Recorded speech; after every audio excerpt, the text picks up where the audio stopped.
Hello and welcome to another fantastic episode of the Fantastic Mr. Podcast. I'm Justin Strange here with my lovely co-hosts Zack Briggs and Jake Kramer. Say hello, guys. Hey. Yo, I'm excited for this one. This is going to be a good one. All right. Well, today we are going to talk about The Batman, which we have all three seen. So I'm going to go ahead and say this now. Spoiler alert. Because we are not going to hold back. Because, oh my God! So if you haven't seen it, listen to a different episode or something. Yeah, pause this episode right now and come back when you have seen the movie. All right, let's get to the meat of this podcast. So, The Batman, starring Robert Pattinson, Zoe Kravitz, Colin Farrell, the guy from Transformers, Sector 7 guy. I always forget his name. Something Turturro, is that his name? He's also in a really great movie, if you guys have never seen it, called Barton Fink. That's a Coen Brothers movie. And then who else in that movie? Paul Dano. Paul Dano and what's his face? Gollum. Andy Serkis. Andy Serkis, thank you. Everything's red on the IMDb page. That's kind of neat. Some of the font is red on here. That's cool. I thought Andy Serkis did an awesome job because we don't get to see him in a lot of dramatic stuff. He's always some well, that's not true. I'm stupid. He's freaking Gollum, but Gollum's kind of Gollum's kind of like insane, Yeah, it's nice to see Andy Serkis in a role that's not a motion capture role. Well, he played what's that one character on Black Panther and in Age of Ultron. Was it something Stain? No, maybe. Hang on, I'm looking it up. No. Ulysses Clow. He was the guy with the robot arm that can open up and stuff. But with him, I was thinking of Obadiah Stane. Yeah, that's what I was like. Obadiah Stane. I think is from. Yeah, well, not. I think he's from the original Iron Man. But yeah, he plays a lot of motion capture. Of course, he got his big start, or we kind of got recognized as Gollum, and then he plays Caesar. I think on. Yeah, he plays Caesar on Planet of the Apes movies. That's kind of dramatic, but of course it's motion capture. And then we saw him in the Marvel Cinematic Universe, and he's kind of a goofball, right? I mean, he's very jokey. He's an eccentric. Yeah, okay, thank you. That's a great word for it, eccentric. And then this one, he's like a person. It's weird. He's a human being in this. He's a human being. So I thought he did great. I wish there was more of him, honestly. He had such a small role compared to the rest of them. I was thinking the same thing. I was like, man, why isn't Andy Serkis in here more? And also, let's talk about the trailers for a minute. They did a really good job misleading the audience because I was fully invested in whatever B plot Batman had with Alfred saying like, you lied to me. I thought that was going to be a whole, I was like, is Alfred a minor villain? Is he a B villain to this? Is he gonna backstab Bruce Wayne at some point? I was completely invested in whatever the trailers had set up. Then it didn't even happen. It didn't even happen, which was fine. I think the role that he played was wonderful, and I think it was very well done and was good for the film that it was. Right.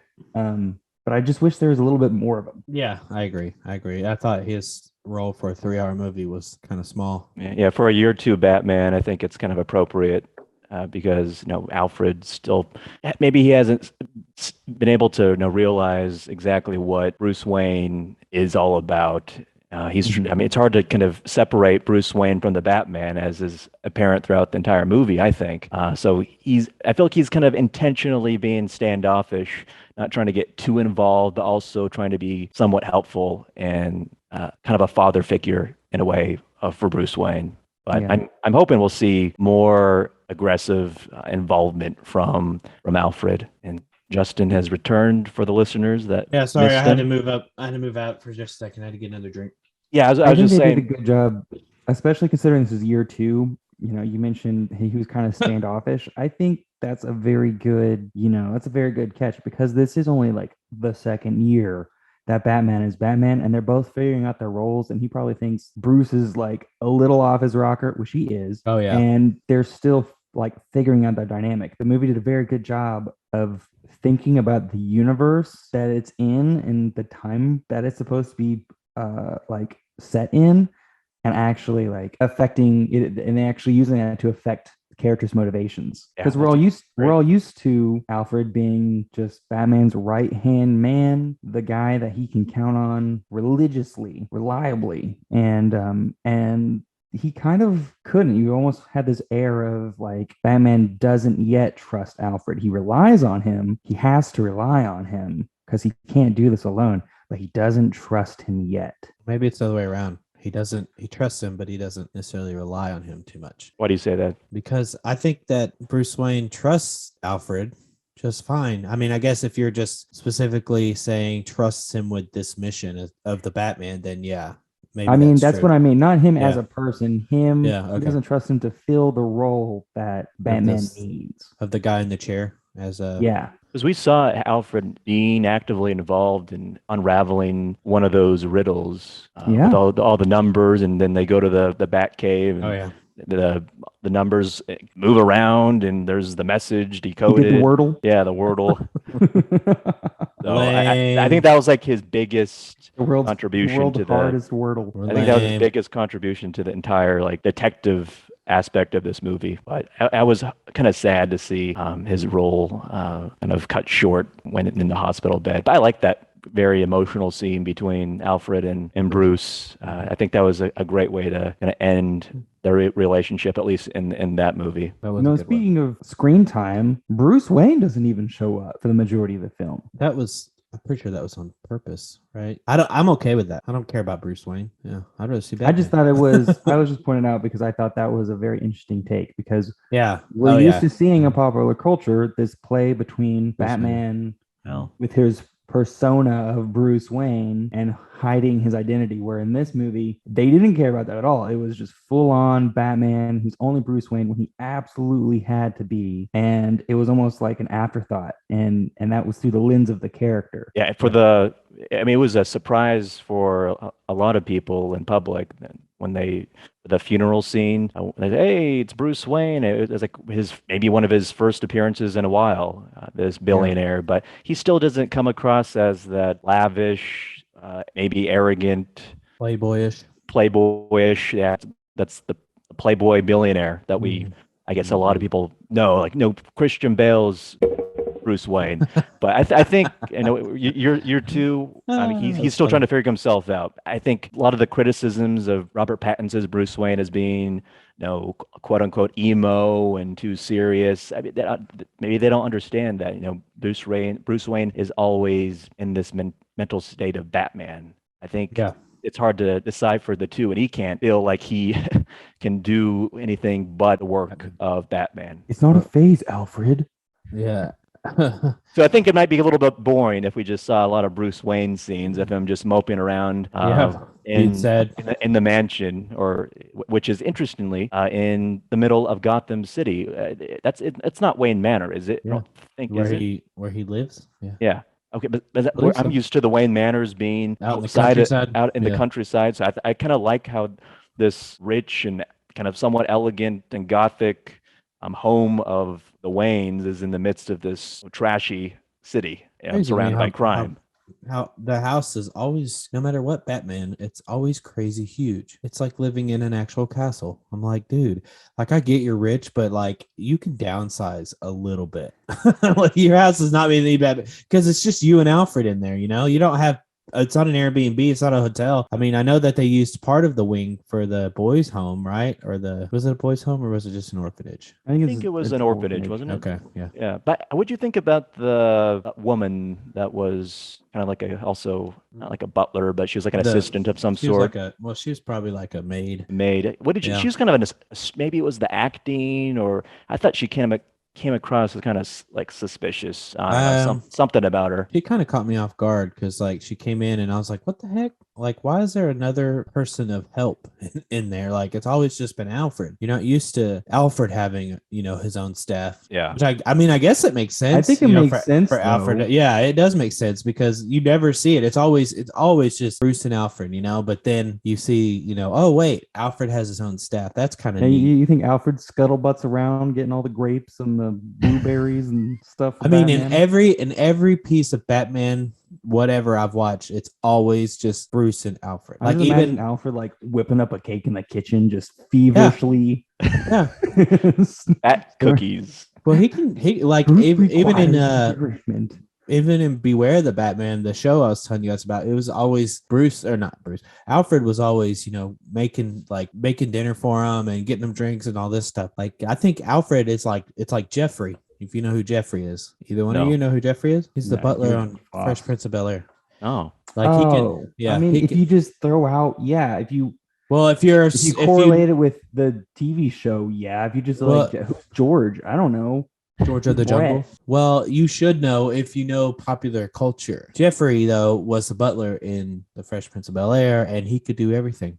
So that's kind of how I imagine Alfred. Even though Alfred is always like this man with a military background, I think in Gotham, if I remember correctly, Alfred knew the Waynes, and I think that's how he knew the Waynes, and that's why he started working for the Waynes. And I think that's how it's kind of been portrayed in a lot of the Batman stuff, right? He's always known them, so he taught himself this kind of stuff just so he can do the job and still be around the Waynes. it sounds like from one of the scenes in the Batman that Alfred, to a degree, taught Bruce how to fight some type of martial arts, which is, I don't know, in previous iterations of Batman or even the comics, if he's been like that involved in teaching Bruce how to fight, which is kind of cool. But the show called Pennyworth, which is, I forgot which network, he's like a intelligence level spy agency in the UK. So he's like he knows military trained. Well, that's how he is in Gotham. In Gotham, he was ex-military, and now he works for the Waynes, and he can fight and all that. I think Alfred's always been able to fight. I think that's just how they've always portrayed him.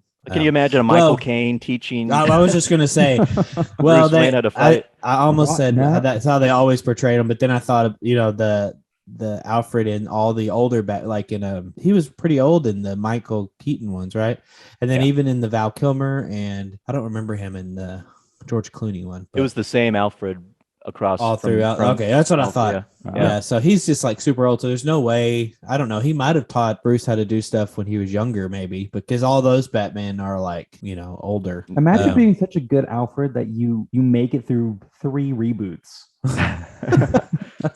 Got that guy's name, but when I think of Alfred live action, that's who I think of. I forgot about Michael Caine, to be honest. Kind of balance with you, really.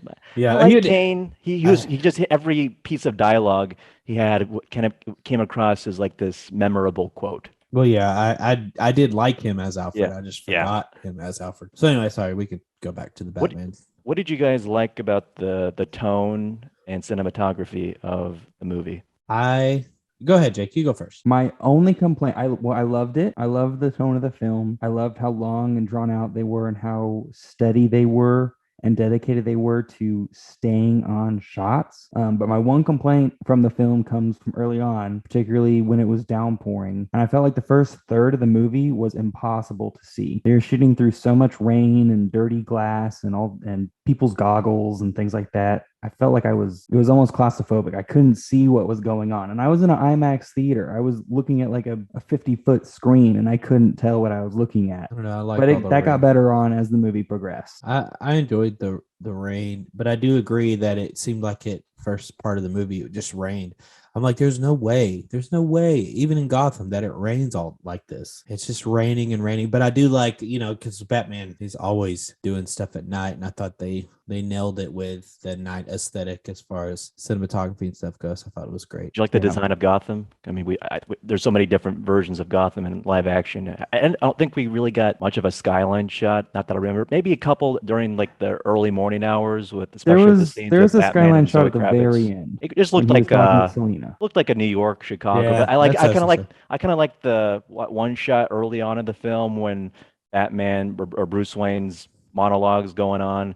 The kind of the Times Square, Gotham. I think maybe they call it Gotham Square. It kind of reminds me of New York with all the logos and all that. It was filmed in New York and Chicago, so they definitely melded those two environments. I know particularly early on the train scene with the thugs, that was Chicago. A lot of the earlier portions where it was more gritty and dirty was like filmed in Chicago. They filmed a great portion of the movie too in Glasgow in Scotland, and that's also where they're filming, wrapping up filming Batgirl, which is totally different universe. It'll But be yeah, interesting to see how they use the same environment differently. They Yeah. could have used the Tim Burton Gotham. we'll see. It'll be interesting.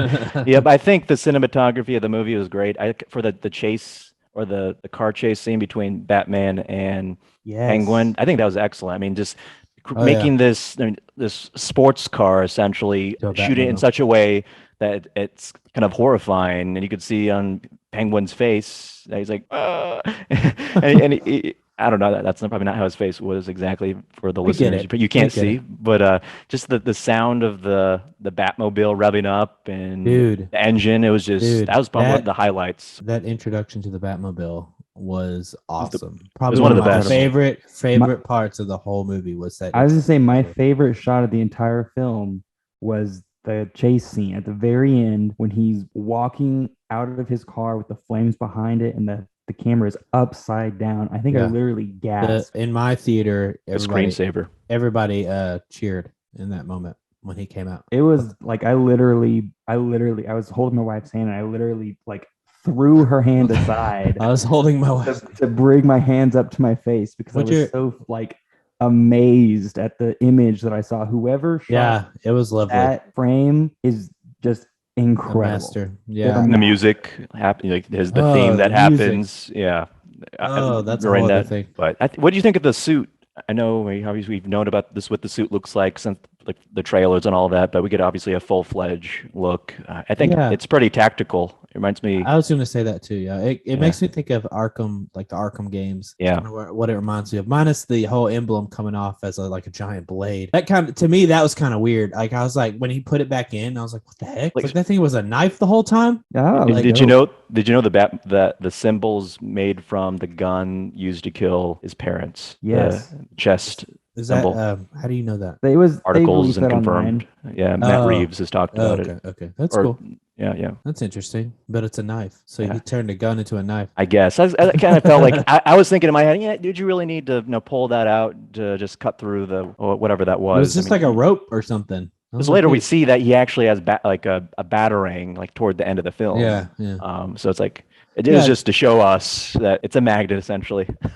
Yeah, just to show us what it is. I was like, Yeah. oh, okay. Like that's a little overkill. Like to me, I like it as an emblem. Or, in No Way Home, Homecoming, Spider-Man's emblem was a drone. Like, why couldn't he's rich enough, he could have made that into a drone and it would look like an actual bat, you know?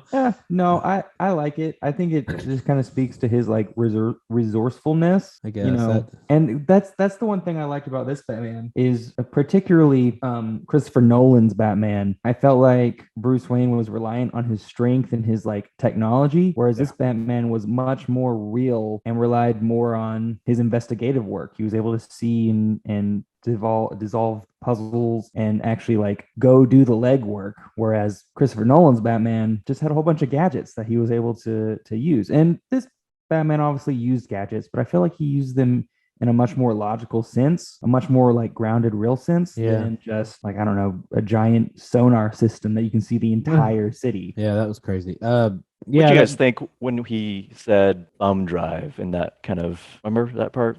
Like thumb drive. Everyone in my theater laughed. I don't know if that was intentional for that type of reaction, but I kind of found it kind of funny as well, just the way he said it. It's like thumb drive. Yeah, I'm trying to remember what you're talking about.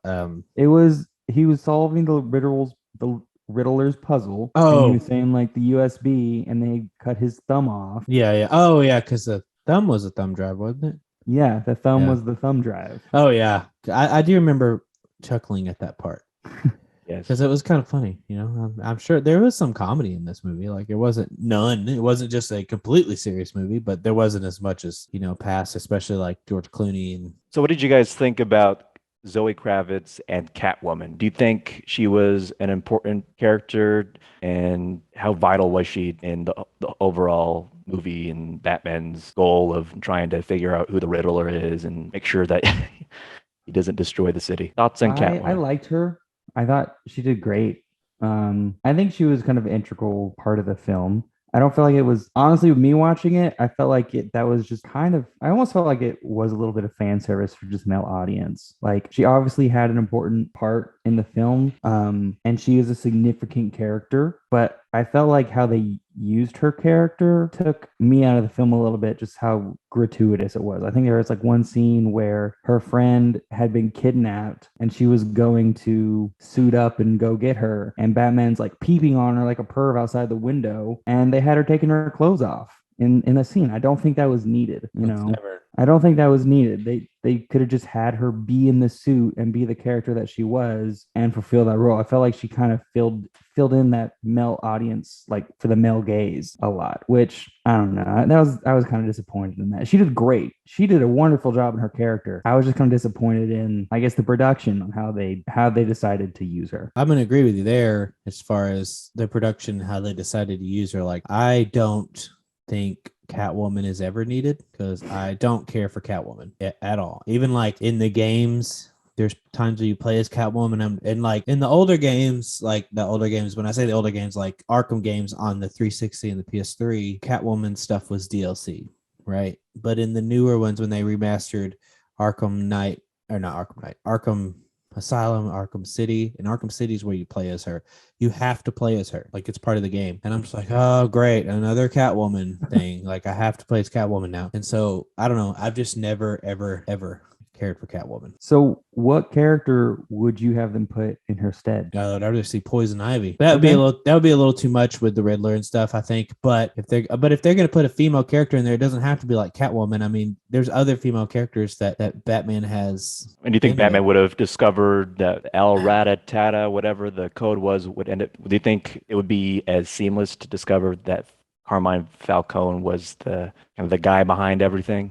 Well, did he help him decide without Catwoman? Because she's the daughter. Yeah, but is that what made him realize that he was the bad guy or whatever? It's because because they had that conversation. Connection. They had that conversation. I mean, okay, I guess it's more like, I mean, she might have been fine and she probably might have been needed a little bit, but I just don't care for Catwoman.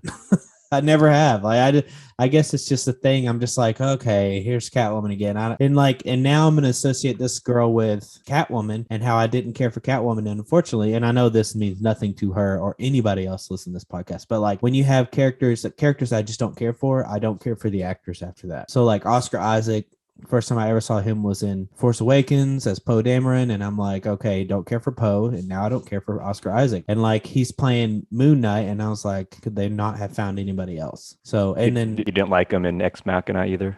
He was okay. I like the robot girl and Ex Machina a lot better. I love that movie. I just love this. I love this the long moments of silence in that movie. No, that movie was good, and I mean, he did okay in that movie. I just don't care for him, and I don't care for Catwoman. Like, I don't know, Catwoman could have been out of this thing, and I would have been okay with that. Well, I guess we'd have to see how that would affect the overall story. I mean, yeah, I guess that's true, and we'll never know. You know, it's like she's always going to be in there, so whatever. And I think she's a better pick for a love interest than like Rachel Dawes. Like, well, yeah, Rachel Dawes. Okay, yeah, she doesn't. Because I mean, like she was no offense, like she was a matchstick. She dated like, wooden the entire time. She dated Harvey Dent. That was about it. Which one are we talking about? The Christopher Nolan. No, but like which.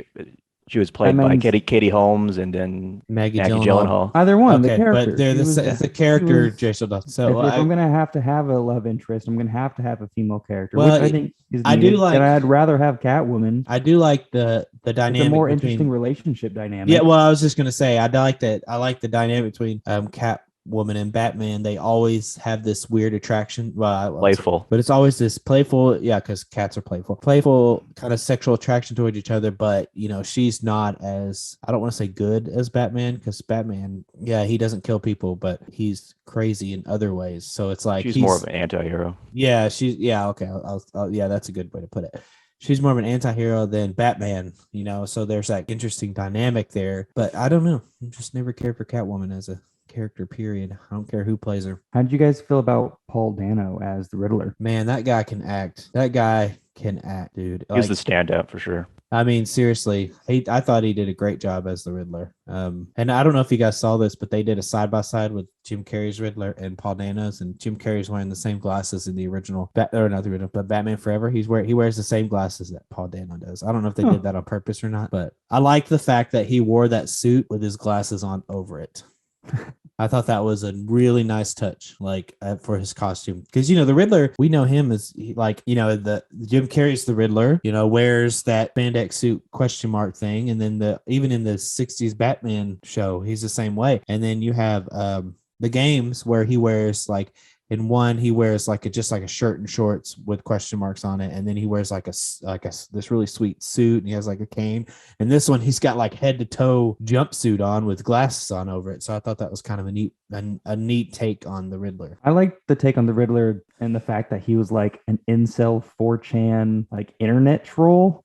Yeah, that was really nice, and he had his own channel and all that stuff. It fit really well in the universe as well. Like it was very grounded. I could see.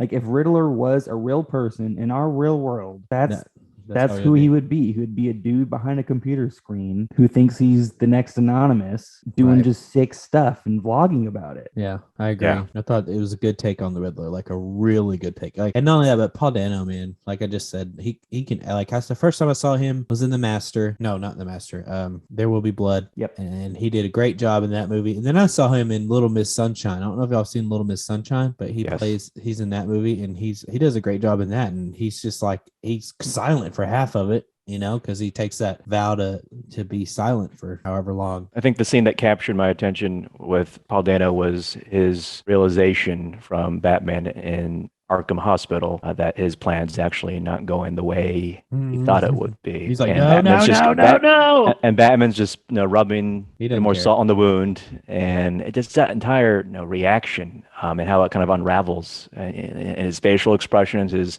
kind of just let's talk about his manic state is astonishing. Even though like it didn't go the way he intended, he kind of won, right? I mean, yeah, his bombs went off. Yeah, so that part worked. I kind of lost not interest, but I was like, oh, okay, the carpet and the plan. Okay, he suddenly just wants to be this, I guess, icon of terror. I don't know. I could have done without the whole flooding of Gotham. That came out of the blue in a way for me. I agree. The third act wasn't very powerful in my opinion. I will say, and I talked to one of my students about this, and she had saw the Batman, and she was like, it was so good, and we were talking about it, and she liked that, kind of same as we like that it was a detective movie, but then she thought that the Riddler's plan was kind of neat and all this stuff, and I was like, yeah, I did like how it was, most of the movie was Detective Batman, and then we got to see this action-y Batman, and I like where he's, like these big, expensive sets and shots and stuff like that. I do agree that for the Riddler, that was kind of a weird thing to do, where it was set up all the bombs and flood Gotham. Like, I don't know. It just, I would have liked to have seen Batman go down in a different way from the Riddler, a little more intricate and a little more intelligent, as opposed to, I planted bombs all over Gotham, I'm going to flood Gotham. Kind of thing. I wish the ending was a little bit more personal, like more grounded, like the rest of the film. The whole film has him going, piece by piece, person by person, and it focuses very intimately on how he deals with each individual person. And then at the end of the film, they're just like, "Oh, I'm a terrorist," and that was the one part that almost took me back to The Dark Knight Rises with Bane, and it kind of had that bombastic, kind of like huge, I don't know, almost fantastical element to it, as opposed to the grounded kind of like personal view that we had seen the entire time so far. It wasn't horrible by any means. It was interesting to see that he had henchmen masked up like him. Oh yeah, I thought that was really cool how they had those followers and they showed up like he wanted them to. I did think that was neat. And then I did like the fact that we got to see Batman fight a little bit, because I mean he did fight throughout the movie, but this time he kind of had to watch his back and fight and continuously fight for a while. What do you think that stuff that he injected himself with was? I think it might be potentially like that, or I've seen people say maybe it's like the stuff that maybe a future Bane might use to bring him into a rage. I'm okay with it. I hope it's not. I felt like this was. Does adrenaline do that to you? I mean, make you all of a sudden powerful think and it strong. wasn't. I think it was adrenaline. Yeah, I think He it was probably too. just had a shot of adrenaline. The It movie was green. if the movies like followed the grounded nature of the rest of the world, largely for the most part, I feel like all the scenarios given could potentially happen in real world. There's the incel guy. There's if Elon Musk decided to, like, he could be Batman. But I feel like it was very real and it dealt with real things, and it wasn't like they tried as close as they could to be real and not go into fantasy and magic and the stuff that is usually in the comics. They try to make it one to one, I feel like. And so following that, I would hope that it's just pure adrenaline and Yeah. not like super juice. Well, Yeah, but as you said, the fantastical element probably had to happen somewhere in the movie, and it was, I think, toward the end with the grand plan of flooding the city and I mean, that was the the most chaos toward the fantastical of the end. movie. Yeah. Yeah, I was kind of annoyed by the with the mayor elect. I'm just going to go out there and defy the whatever Your the advisors and danger all that that's stuff. Yeah. happening, and oh, I got shot. Like, okay, we knew that was going to happen. Somehow she's not wounded because we see her later get rescued by Batman and the entire that beautiful scene with the flare, and he's like, it's like probably one of the first moments, and that I think really connected for me to show that Batman hasn't established the trust of Yeah. Gothamites, but then that one, I think it was a kid or something, comes out first, and then everyone starts following, and then they are all trailing behind Batman as they're kind of going through the water. I love the cinematography of that old bit, I mean, along with the music. This film was very much an origin story, and I think it was an origin story of how Batman became a symbol of hope. Like you said, it's the origin of how he became a symbol of hope and not just a weapon of vengeance. Because the whole motif throughout the film was people who would ask who he is, and he says, "I'm vengeance." Yeah. And I don't feel like he actually became the Batman until the end of the film, when he was actually putting the vengeance aside and seeking to better the people that he needed to save. Remember, there's in the opening monologue, he says he's got to be not. I'm kind of paraphrasing, but he can't be everywhere. But he's kind of selective in the crimes that he tackles. I thought that was a good thing to say, because he's right, and he never addresses that ever. Not Robert Pattinson's Batman, but any Batman never says, "I can't be in two places at once." That's the first time I ever heard a Batman say that, or any superhero, because they all try to be in 18 places at once, and they just can't. Not even Superman.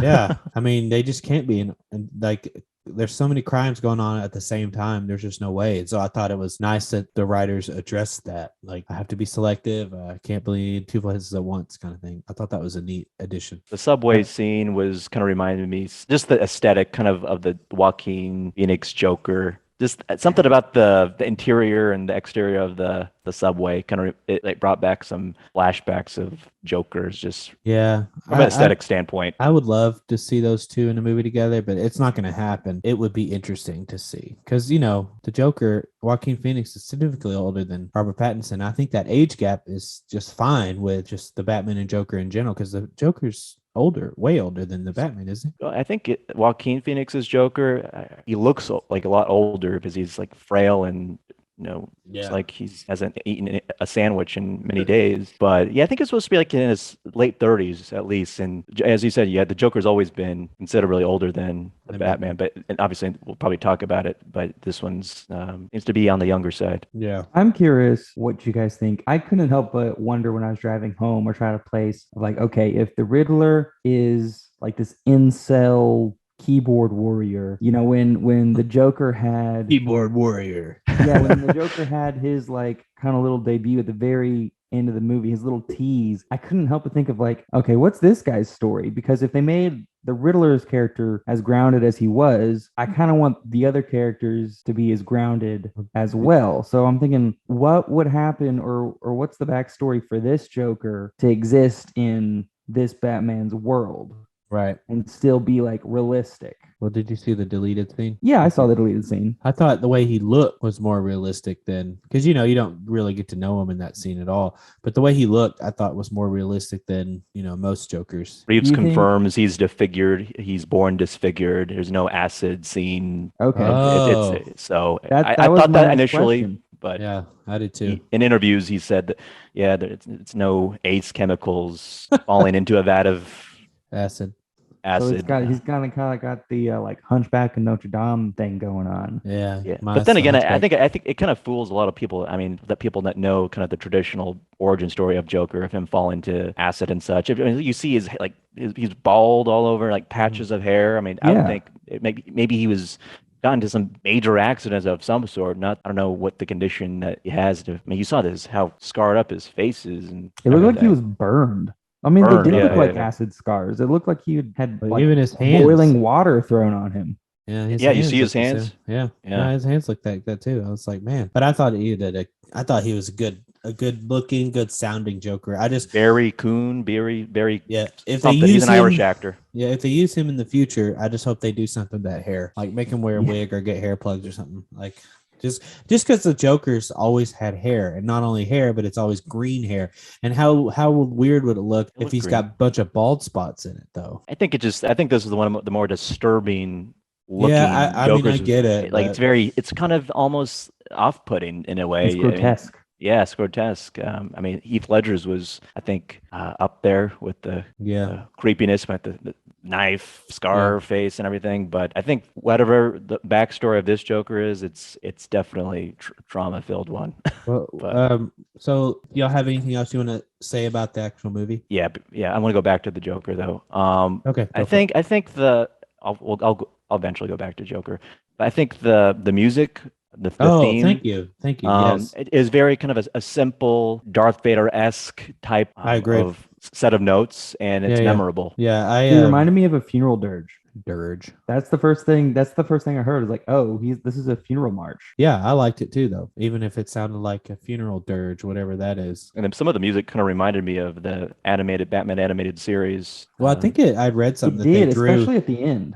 Mhm. That Matt Reeves or whoever drew from the animated series, like got a little bit of inspiration from the animated series, is what I read. Yeah. And then they just released a vinyl of the Batman music, and I snatched up immediately. And then so they released like a I forgot what it's supposed, but it's like a colored vinyl and a black vinyl, and the colored vinyl sold in like 4 minutes. Like I was able to get a copy, but man, it sold out like hotcakes, dude. Have you been listening to it? Yeah, I haven't got it yet. It doesn't even Oh. ship until August. Oh, wow. Yeah.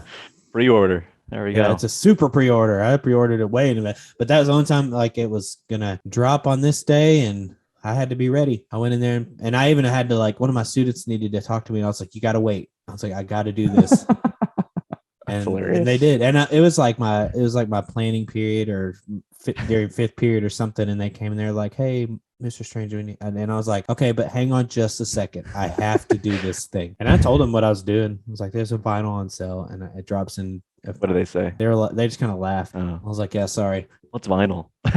Yeah, what? Yeah, my students are high schoolers, so yeah, that's true. They probably wouldn't. I think I just said I have to buy this thing online or something like that. And so I was like, but it drops at a certain time, and it'll be sold Conspiracy. out. So, but yeah, I had to hold up one of my students just so I could buy it. But I got it, man. I was pretty. And then my friend who also got the same vinyl as me, we kind of purchased at the same time. He texted me. He's like, "Hey, did you get an email about them canceling your order?" And I was like, "No." I was like, "Did you?" And he was like, "No." He's like, "But apparently some people, they've been canceling their order because I guess they let too many people purchase it or something like that." Man, why can't they just make more? Like, if they're not going to even make until August, That's what I'm saying. Like, just make more. If they're pre-ordering, then get all the orders, make those, and then ship them in August. Like, I don't understand what's so difficult about it, but apparently they let people buy them, and they started canceling orders, and so I was That like, would man, suck. like, thank God. Was it confirmed that Bruce Wayne and his father had no idea that Falcone would shoot and kill that journalist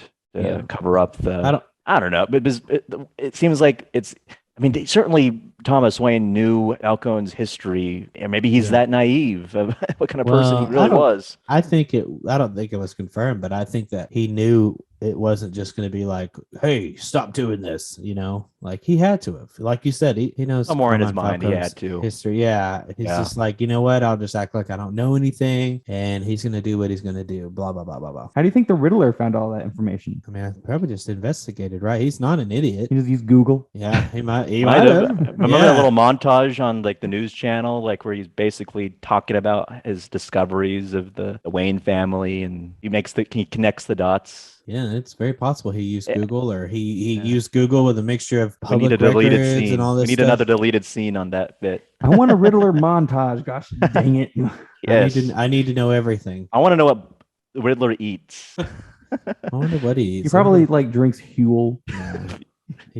I bet he drinks a bunch of Red Bull. I don't know. Yeah, I'm thinking. I he see seems like a him Red Bull drinking Red guy. Bull. Yeah, I do see him. Yeah, well, maybe not hot Cheetos, but that would be funny.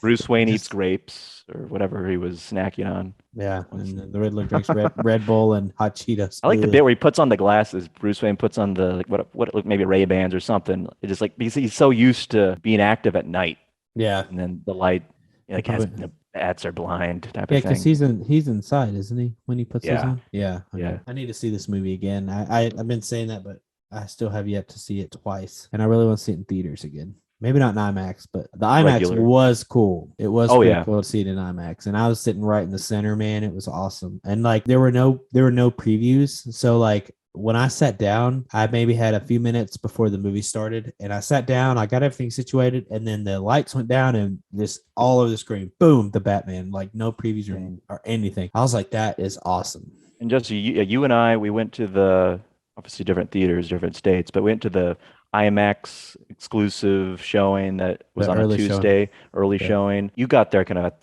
the tail end, like when the movie is about to start. But Yeah. for the people, the listeners out there, it was like one of the most unique experiences ever. So we're sitting in the theater, massive screen in front of you, and there's like this interactive screen, multiple like slideshows of like Batman Q&As, like quizzing the audience on, hey, oh, who's Batman's prominent nemesis, blah, blah, blah, blah.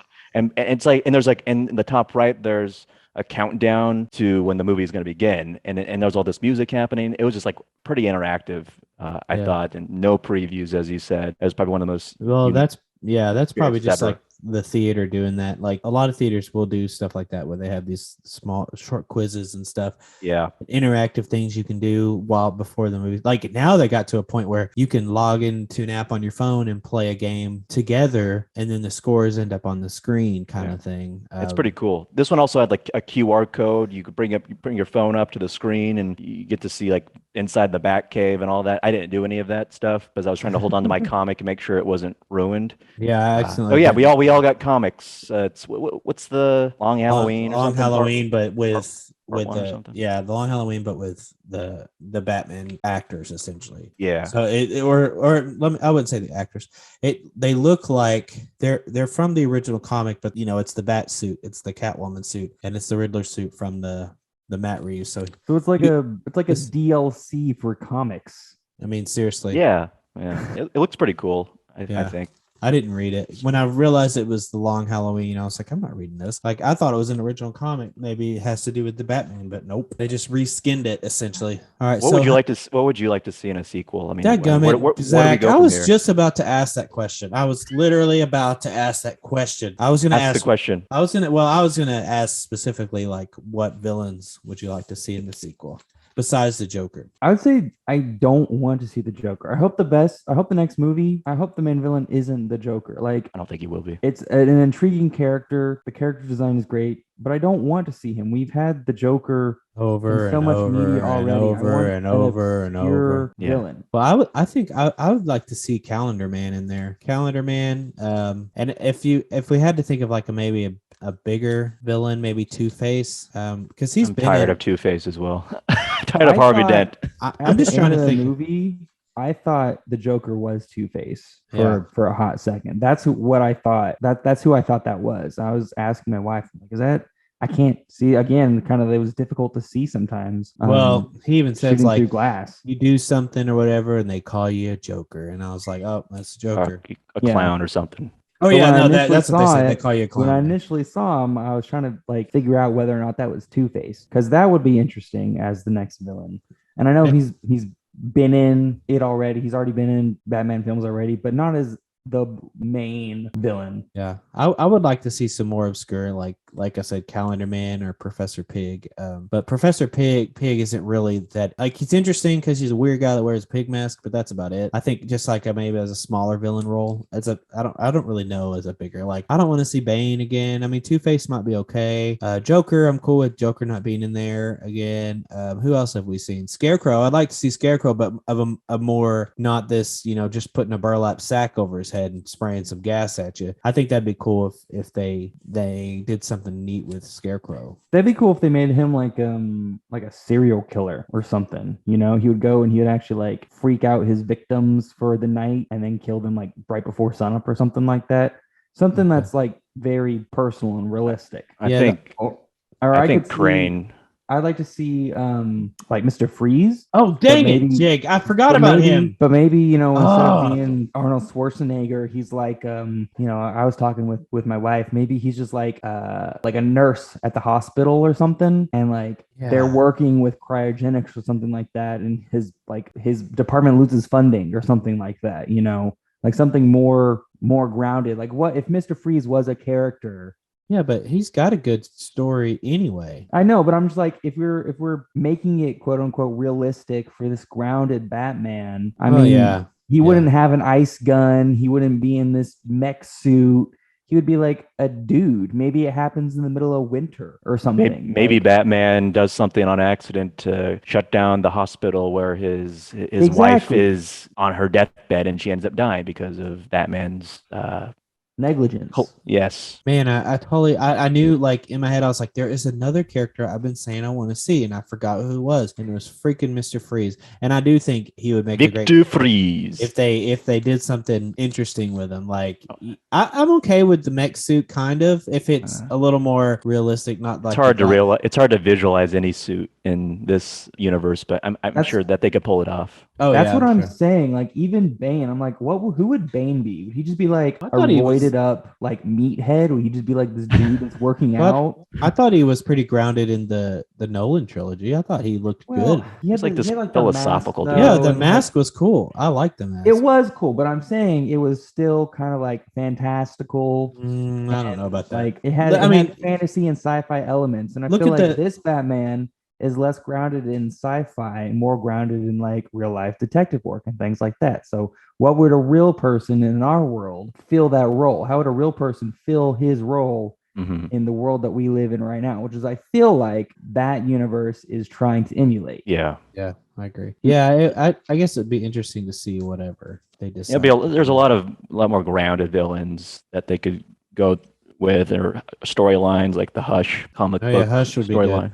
Hush would be cool. It's a lot more like crime gang type activity, Mob boss which and stuff. mob boss. I like that type of stuff, and I just worry that a sequel of the Batman would stray away from what made the first one so good, which was the detective work and that relationship with who's, I assume he's going to be Commissioner Gordon in the next film, since the commissioner died in this one. He was killed by the Riddler. But I hope they keep that detective aspect, because that's what I love the most about the movie. All right, I Jake, just go. realized something I would love if the Joker is a prominent feature in the next film. If they made him into like a Hannibal Lecter type character, where He already Batman seems to be, has yeah.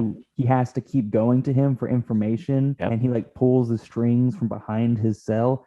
That would be really cool. That would be interesting. I'd be okay with that. Like, and that's what I was thinking. Like, and it wasn't as fleshed out as what you were saying, but I was like, I would be okay with the Joker being there if he was kind of like what he was in this one, where he's just in Arkham the whole time. But you know, he has to keep, like you said, has to keep relying on the Joker to. Yeah. That'd be kind of neat. And maybe the third film has Joker, or maybe maybe the third film ends with him kind of becoming that kind of the clown prince of crime, and we just don't get to see him flourish. You know, I think that's fine with me. I mean, but the Hannibal Lecter type of role is kind of what I would prefer. I would be down for that. The voice is great. The costume or the Voice. makeup is fantastic. It's His laugh was off-putting. good, too. And you could see Batman was very kind of unsettled.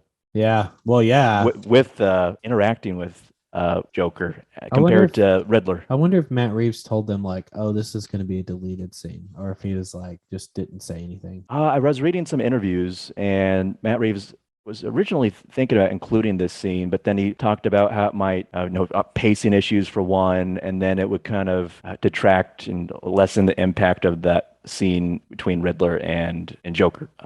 So there's lots of reasons, but he ultimately decided to take it out. Yeah, I agree. I think it was a great idea making it deleted scene. All right, I'm well, also dude. kind of steal the spotlight. People are like, oh, am I just thinking about the Joker for the rest of the movie? Yeah. Like this villain's obviously, I think he's more terrorizing and a better villain than Riddler. So people may be, who cares about Riddler now? I don't care what happens. Yeah. Flood the Wait, the city, do Joker. whatever. Get the Joker out here. Yes. Yeah, I agree. But if he can't, I don't know. I think Warner Brothers might be like to Reeves. Like, man, you got to put the Joker in there. You got to put him in there. He needs to play a more prominent role. He can't just Kind be of like what behind the scenes. Sam Raimi and Spider-Man 3, they're like, hey, man, you got to put Venom in there. He didn't even want Venom in there. Yeah, I'm just hoping if they have to put Joker in front of the screen. Well, I think it could be a cool for the third movie. Yeah. And that's kind of where Batman realizes, I'm never kind of going to get rid of this guy. This guy's going to be in my life for the rest of my career. Because as people say, I mean, Batman and Joker, they're a must. They can't live without each other. Yeah. Crazy thing about that. They have a weird, not flirtatious, but there's one in that deleted scene. He's saying, Joker says, "Oh, I'm going something about a little soft, aren't you?" Or something like that. Mm-hmm. I kind of laughed at that bit. Yeah, that was cool. Oh, do you have any final thoughts about the Batman? Great film. I'm looking forward to the sequel whenever that may be. I'm looking forward to it coming out on home release, physical. Blu-ray, Steelbook maybe. Yeah, waiting for that to happen. And then that vinyl to come in. I'm so excited. So, all right, well, do you have anything else, Jake? You want to? No, I was just going to say it's very grounded. I like the angle they took from it. Yeah. Great cinematography. Yeah, I agree. I think the whole movie, just in general, it's just everything about it. Music, cinematography, dialogue, character development, that kind of stuff was great. We didn't really talk about Jim Gordon or anything, but that's okay. We know who he is. All right, cool. Well, that was another episode of the Fantastic Mr. Podcast. If you liked it, you can reach us at the Fantastic Mr. Podcast at Instagram, Twitter, YouTube, what else? Facebook, all those name brand social media apps. Yeah.